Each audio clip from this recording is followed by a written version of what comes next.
Hey, good morning, Laila. Today, I wanted to do funny dress up day for you at the hospital because I know you're feeling better. But I didn't want to dress up alone. And so, since I don't have your mom here to be wacky with me, and you're in the hospital, you can't be wacky with me, I dressed up Penny. Look at Penny. She's wearing her tutu and her butterfly wings. And we're going to read you a story today.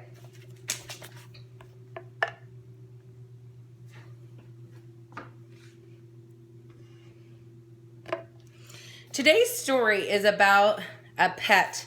And remember yesterday I told you about the author Cynthia Rylant, and we read about the dreamer.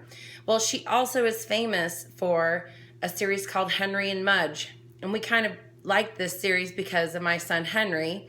In fact, we had a dog once named Mudge.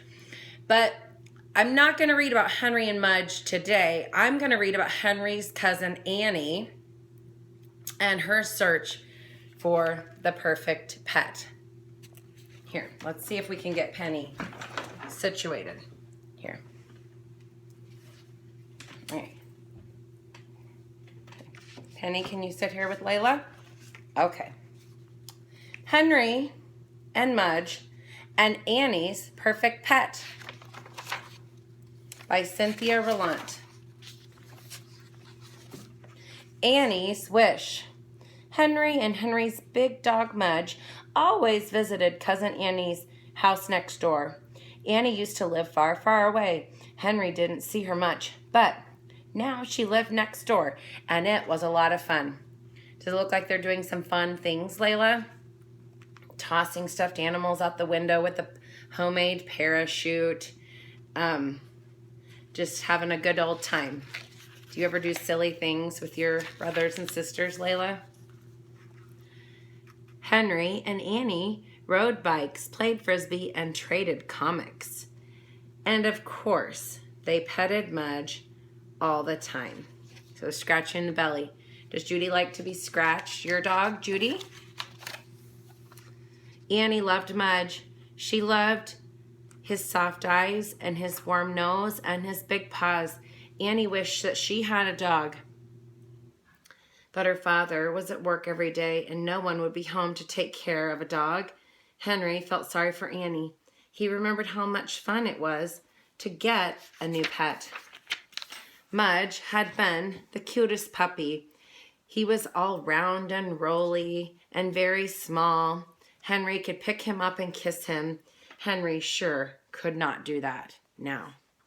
Okay, Laila, I have to show you really quick what Penny's doing. Penny's resting her head on my reading arm that's holding the book. Isn't that funny? And just because he's feeling left out, but he did not want to play dress up today, I have to show you. Porter is listening to our story on the floor.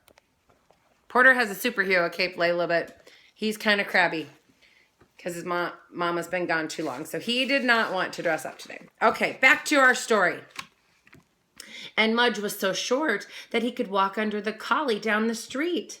Not anymore. Henry wanted Annie to have her own pet. He went to his parents for help.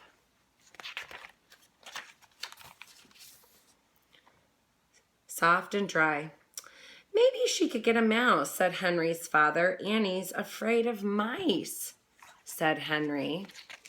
See Annie up on the dresser. He's imagining. That's an imagination bubble. What about a turtle, said Henry's mother. Too wet for Annie. See the imagination bubble? The turtle's dripping down on Annie's fluffy dress and her bow. And probably not a good thing for Annie. She's kind of a fancy frilly girl to get soggy. Okay, Penny, we gotta read the words. A crab, said Henry's father. Too hard, said Henry. See the imagination bubble there? We had hermit crabs once, Laila, but they weren't very exciting pets. A bird, said his mother. Henry shook his head. It might fly into Annie's teacups, he said. I think his cousin Annie has a collection of teacups, and they talk about that in another story about Henry Mudge. Okay, said Henry's father, Annie needs a pet that isn't scary, isn't wet, isn't hard, doesn't fly. And tap dances? Tap dances, Henry giggled. I just threw that one in, said Henry's dad. Henry's mother was thinking. I know, she said. A bunny. It's soft and dry and it doesn't fly. And it doesn't have to be walked like a dog, said Henry. Yes, said Henry's father, but can it dance? And look, he and the father and Mudge are dancing. The pet store. Henry and Henry's parents took Annie to the pet store, and when they went inside, birds were singing, puppies were barking, kittens were meowing, and mice were squeaking. But the bunnies in the corner were being quiet, quiet and careful, just like Annie. Perfect, said Henry's mother. Annie picked up a white baby bunny. She had soft eyes, just like Mudge. She had a warm nose, just like Mudge. And she had something that Mudge didn't, a little cotton tail. She is so cute, Annie said with a smile. Notice Annie's pink purse and her pink shoes. She's kind of fancy. Mudge put his warm nose up to the bunny's warm nose. The bunny sniffed, sniffed, sniffed. She seemed to like Mudge. And when Mudge gave her a big, drooly kiss, she didn't even mind. Henry looked at his parents. We have found Annie, the perfect pet, he said, and they took the bunny home. Snowball. Henry's Uncle Ed made a beautiful hutch for Annie's bunny.